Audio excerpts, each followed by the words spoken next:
공무집행이라고 볼 수가 없는 겁니다. 적어도 여러분 동영상 한번 보세요. 여러분 그 YTN, MBC 나오는 그 동영상을 보시면 돌을 던지는 사랑제일교회부터는 어디서 사랑제일교회냐면 여기서 듭니다. 여기는 밖에는 도로고요. 돌을 어디서 던졌냐면 저 길 옆집에서 돌을 던져요. 자, 그거는 공무집행이 아닙니다. 첫 번째 그런 문제입니다. 그 다음에 용역이 신고되지 않으면 깡패가 들어왔어요. 그건 외형적으로 공무집행이 아닙니다. 세 번째로 유튜버를 길에서 팼어요. 그거 여기 동영상 많잖아요. 그건 공무집행이에요? 아닙니다. 여기 경찰관 분이 오셨는데 경찰분께서 저렇게 한다고 해서 형식적으로 경찰처럼 보이지만 불법을 해도 그런 공무집행 안 봅니다. 하물며 이 사랑제일 강제집행은 이 가운도 안 입은 사람이 또는 신고한 사람 다른 사람이 여기 현장에서 필요해서 발각된 거예요. 즉 원래 신고했던 사람은 정상적인 사람, 이걸 싹 빼가지고 폭력배를 딱 동원시킨 거예요. 저기 중국에 있는 사람들, 이런 사람들을 유도하는 무술하는 애들 있잖아요. 걔들은 일당이 따따블로 올라갑니다. 이 일진이라고 해요. 일진 부대. 이들한테는 저 옷을 입혀고 폐기한 거예요. 이것이 용역의 실체입니다. 이것은 그래서 아까 목사님께서 이거는 사랑제일교회만의 문제가 아니고 전국의 재개발을 벌어지는데 거기에 똑같은 현상이 벌어집니다. 교회, 성당, 사찰 또 그와 아닌 사람들을 저런 형태로 다 용역을 해왔던 거예요. 다만 사랑교육에서는 강력하게 저항하다 보니까 저들이 저렇게 불법했다는 걸 이제 알게 된 겁니다. 그래서 지금은 통상적으로 화염병을 선의하지만 작년 11월 달에 놓고 지금 4개월 지나고 나서 송치를 했다고 합니다. 근데 용역이 반이 송치가 됐습니다. 그래서 이 사건의 기본 전제는 뭐냐면 아까 말한 판결문이 정상적이냐가 중요합니다. 판결문이 정상적인 전제가 됐던 건 뭐냐면 관리처분이 정상적이어야 되고 관리처분이 정상적이기 위해서 뭐냐면 사업시행 인가가 정상적이어야 돼요. 그런데 이 사랑제일교회 재판 과정에서 조합에서 이렇게 했습니다. 우리 이쪽이 늘 앵무새처럼 이런 얘기예요. 분양 신청 안 했다. 이 한마디예요. 딴 거 아무것도 없어요. 근데 재판관이 드러났어요. 분양 신청 어디 했냐? 10-1구역만 했어요. 사랑제일교회 자기들이 적어도 분양 신청을 하면 10-2구역을 분양을 하고 환지를 받아야지. 그거 안 했어요. 그러면서 결심을 해달라고 해요. 그러면서 저희가 자료를 낸다고 하면 이상하게 성북구청도 자료를 안 줘요. 그거 알고 봤더니 성북구청 거기에 평승해서 어떤 일을 벌였냐면 주차장이 필요한 거예요. 그러니까 여기 공원부지에다 여기다 편승해서 주차장을 확 집어넣은 거예요. 그러니까 부탁하는 입장이 되니까 서로 짬짬이가 된 거예요, 둘이. 그래서 적당히 사람교회 밀고 그 주차장 많이 집어넣고 이렇게 한 것이 드러난 거예요. 그러면서 결심을 하자고 했고 저희는 고등법원에서 재판부한테 이렇게 얘기했어요. 이게 사업시행인가인 2013년 7월 1일 법에 대토를 하면 대토한다고 그럼 언제 대토한 걸로 보냐 됐을 때 법에 간주하는 규정이 있어요. 도정법에 환지가 됐을 때는 환지 시점을 소급해서 이 사업 시행 인가일 즉 2013년 7월 1일에 한다 이렇게 딱 돼 있어요. 그러니까 여기는 벌써 환지를 한다고 하면 환지가 벌써 돼버린 거예요. 그러면 분양은 그 이후에 분양을 한 거예요. 그러니까 이미 분양 신청할 필요 없이 우리는 분양이 벌써 돼버린 거예요. 그래서 재판부에서 이 방식은 일반 분양 방식만 있는 것이 아니라 그는 10-1구역, 10-2구역, 10-3구역 이거는 환지 방식, 그 다음에 학교, 경찰청, 경찰서 이런 거는 뭐냐면 기부 체납 방식이에요. 도로 이런 것들은 이 세 가지 방식이 혼용된 것 같다는 거예요. 그래서 여기에 대해서 법률 검토를 해달라. 그리고 저희가 여러분이 지금 당장 들어도 의문점 생긴 거 있잖아요. 서울시가 왜 그랬을까? 이상하다. 그러면 어떤 과정을 줄였지? 줄일 때 누가 그냥 마음대로 줄이지 못할 텐데 이런 거에 대해서 자료를 얼마든지 청구하라는 거예요. 자, 내일 모레 서울시장이 바뀝니다.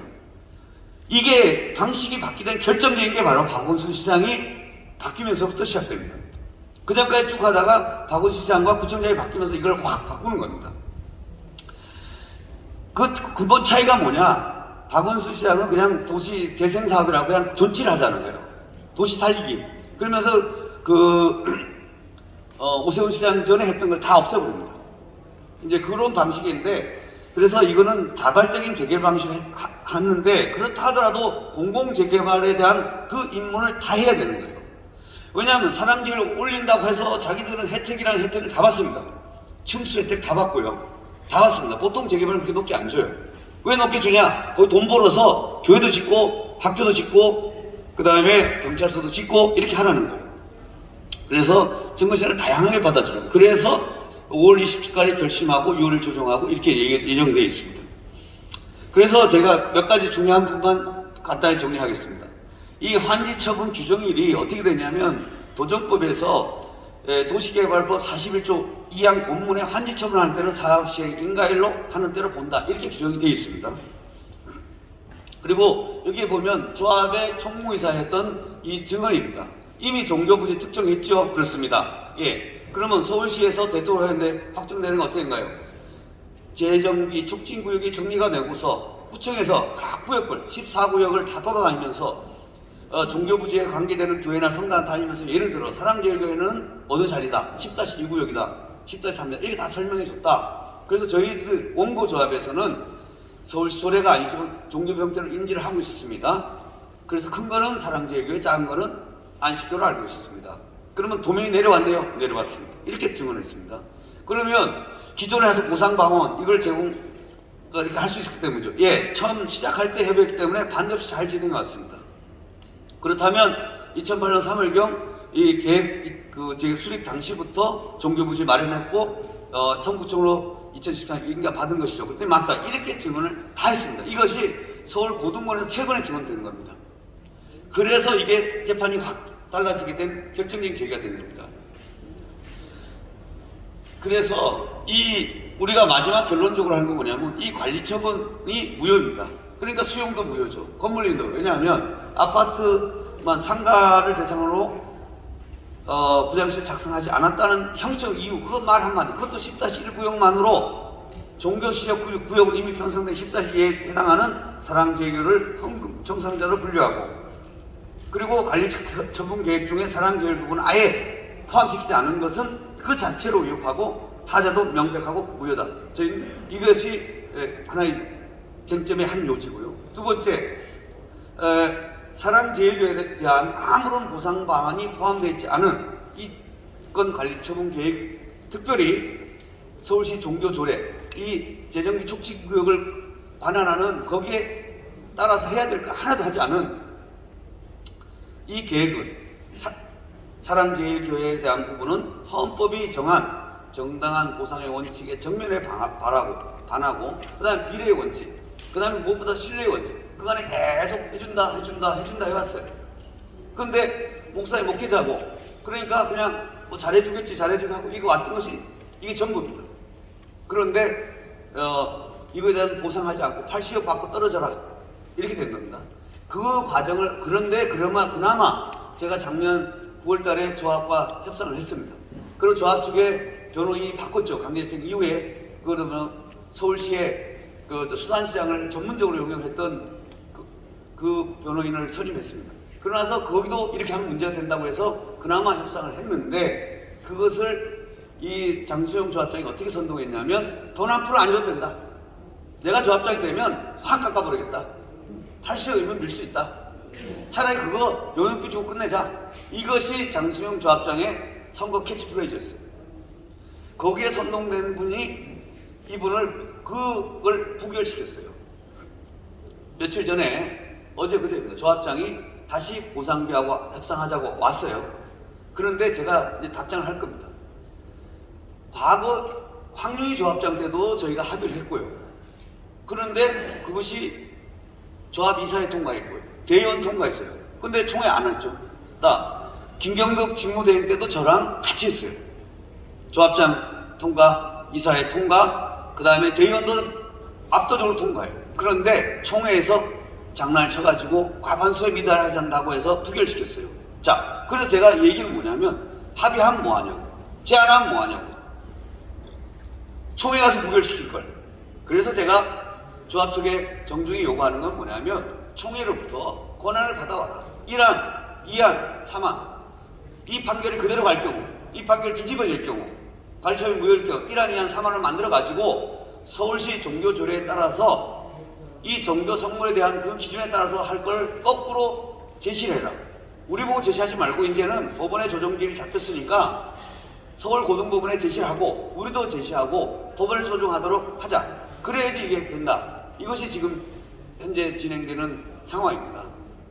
그래서 여러분, 저도 사실은 이걸 맡고 나서 오래된 일이다 보니까 또 자료가 사실 미비했고 오래된 일이다 보니까 찾기 참 어려웠습니다. 그런데 서울고등법원에서 또 재판부에서 좋은 부분을 지적해줬고 또 많은 분이 기도하고 그러셔. 만약에 철거됐으면 사실 또 없애버리려고 하죠. 조합은 왜 죽기 살기 이걸 없애려고 할까? 제가 그 비밀을 생각해 보니까 조합은 또 하나의 거짓말을 한 게 있습니다. 여러분, 조합은 사랑제일교회 때문에 재건축이 안 됐다고 얘기했어요. 2017년 7월 27일 관리처분 인가 받고 나서 조합 여기 사람들 다 이주를 먼저 시켰어요. 근데 건축허가는 작년 6월 달에 받습니다. 3년 동안 이주를 시켜놓고 건축허가를 못 받은 거예요. 건축허가를 못 받으니까 그 다음 뭐래요? 철거도 못 받은 거예요. 철거를 못했어요. 이제서야 이제 철거하는 거예요. 그래놓고 모든 언론에 뭐라 그랬어? 입만 열면 사랑제일교회 때문에 뭐라 그래요? 사업에 차질이 있다. 건축을 못한다. 그게 다 거짓말이었던 거예요. 그래서 여러분들이 이것이 사랑교회에서 편향적이고 누구 편을 들지 말고 객관적으로 볼 수 있어야 했고, 여러분들도 지금 건물이 오래됐기 때문에 다 재정비 계획이 다 들어갈 겁니다. 그래서 여러분들이 그만큼 잘 아셔야 되는 겁니다. 그리고 마지막으로 제가 그 말씀 하나 더 드리고 우리 형사사건 좀 말씀드릴 건데, 작년에 8월 집회 이후에 많은 분들이 사랑교회가 코로나에 죽음으로 되어 있죠. 근데 그것이 싹 사라진 이유를 아세요? 그때 여기 서울시 그 다음에 총리 해서 사랑교회 주범이라서 법무부 장관이 특별 지시를 해서 서울시 특수부에서 시작했어요.